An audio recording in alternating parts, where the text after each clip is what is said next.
Hello' guys, good evening. আজি আপোনালোকক দেখাম মই ঘটি মৰা নদীত কেনেকৈ মাছ ধৰে দেখাই আছোঁ আপোনালোকক।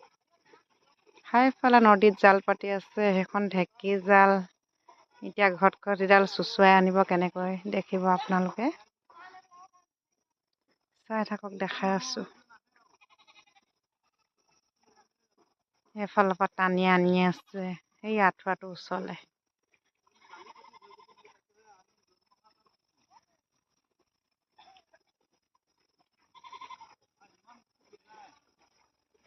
তহঁতৰ হেয়াত মাৰি পাইছ নাই এনেকুৱা ঘটি? তহঁতৰ হেয়াত আছে এনেকৈ মাৰ নে মাৰ?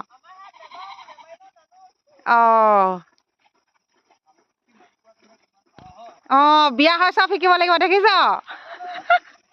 ইয়াত এনেকৈ আমি আগৰ পৰা মাৰোঁ ঘটি। চাওক গাইছ, আপোনালোকে কেনেকৈ টানি নি আছে সেইডাল